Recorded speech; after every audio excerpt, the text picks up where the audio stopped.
August 14, 1971, Palo Alto, California.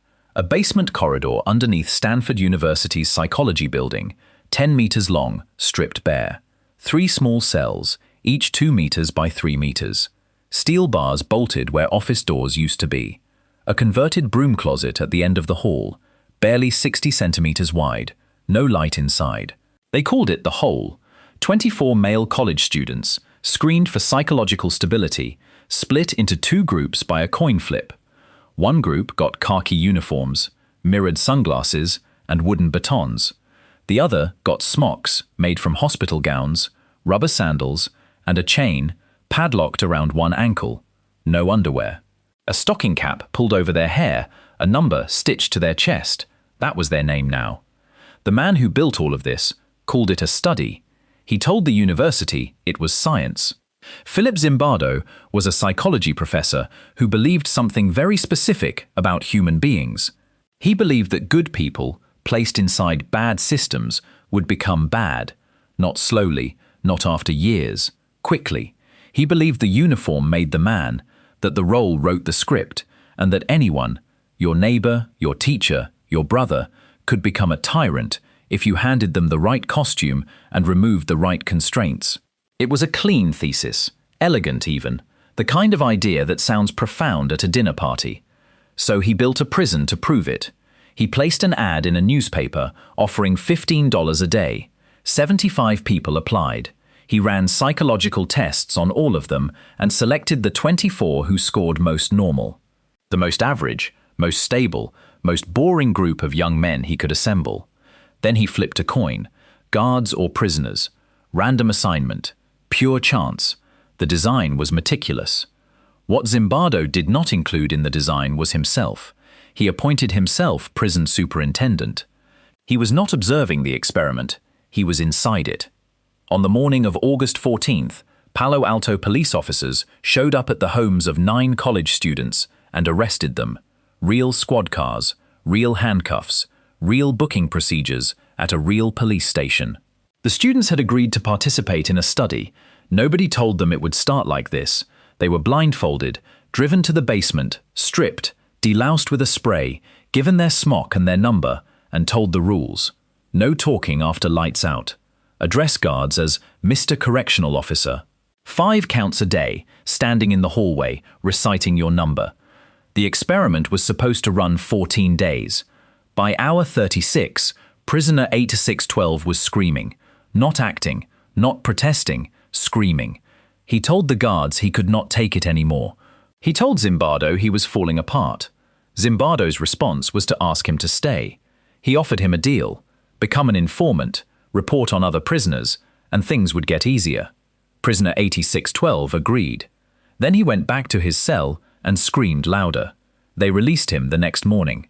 The experiment was 36 hours old. The guards had not been given instructions on how to treat prisoners. That was the point. Zimbardo wanted to see what they would invent on their own. What they invented was this: push-ups as punishment, sometimes with a guard's boot on the prisoner's back. Bathroom privileges revoked so prisoners used a bucket in their cell. The bucket stayed. Mattresses confiscated from prisoners who complained. The hole, that 60-centimeter closet, used for solitary confinement. Prisoners locked inside in total darkness, sometimes for hours. Counts at 2:30 in the morning, prisoners dragged from sleep to stand in the hallway and recite their numbers until a guard decided they had done it correctly. Not every guard did this. A few showed up for their shifts, enforced the basic rules, and went home. They did not volunteer for extra shifts. They did not invent new punishments. They did not seem to enjoy it. Nobody in the research team noted their behavior.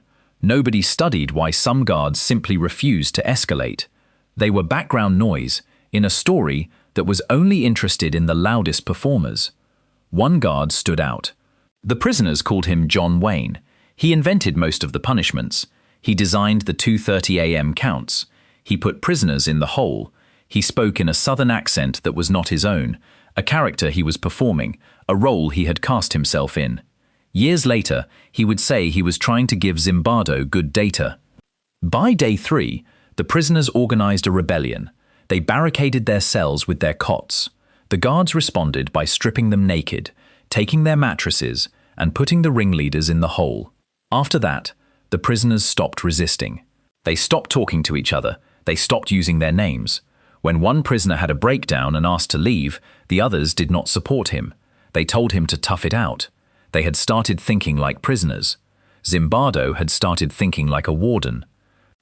When parents came for visiting hours, the research team cleaned the basement, made the prisoners wash and shave, played music over speakers, and told the parents everything was fine. When a priest visited and asked prisoners how they were doing, they gave their number instead of their name.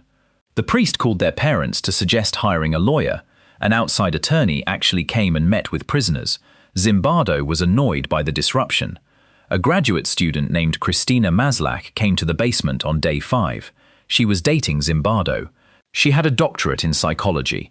She had never seen the experiment before. She walked down the corridor and watched a line of prisoners shuffling to the bathroom with bags over their heads, ankles chained together, hands on each other's shoulders, guards shouting at them. She left the building and started crying. When Zimbardo followed her out and asked what was wrong, she told him what she saw. He argued with her. He told her she did not understand the study. He told her she was not seeing the full picture. She told him what he was doing was wrong. Out of more than 50 outside people who had seen the experiment by that point, researchers, graduate students, parents, a priest, a lawyer, she was the only one who said it out loud. Zimbardo shut the experiment down the next morning. 6 days in, 8 to go.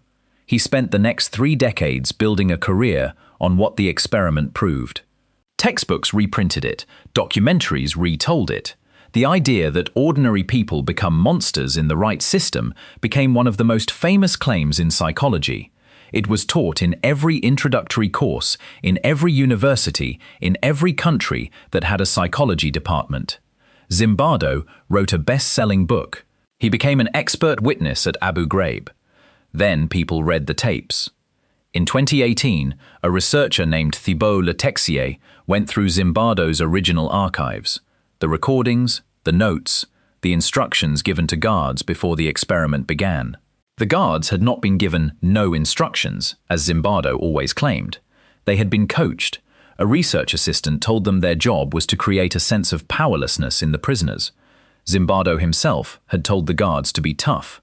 Prisoner 8612, the one who screamed, later said he was faking it, performing what he thought the researchers wanted, trying to get released so he could study for an exam. Some prisoners said the same thing. They were playing a role. They knew it was a study. They were trying to give good data.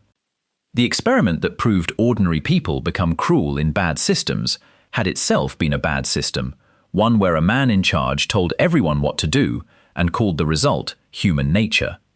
What survives the debunking is smaller, harder to sell. Some guards did escalate without being told. Some prisoners did lose track of where the performance ended and the person began. Something real happened in that basement. It just was not the clean, universal proof Zimbardo spent 40 years selling. The truth had no thesis statement. Some people resisted, some performed, some broke, some watched. Zimbardo never measured the ratio. It would have ruined the narrative. In 2011, someone asked Zimbardo if he regretted the experiment. He said he regretted not ending it sooner. He also said the results were valid. He held both sentences in his mouth at the same time and did not seem to taste the contradiction. The guards went back to class. The prisoners went back to class. Most of them said, years later, that it was not the guards they remembered. It was how fast they stopped believing they had choices. Most people hear this story and focus on the uniforms, the sunglasses, the wooden batons. That is the comfortable version. It lets you sit at a safe distance. You would never be the guard. You are sure of that. But 50 people walked through a basement with steel bars where office doors used to be. They heard screaming through a 60-centimeter closet wall. They saw boys in smocks, chains on their ankles, stocking caps on their heads, answering to numbers. They watched. They left. They said nothing. One person spoke. The experiment was never about what happens inside the prison. It was about everyone who walks past one.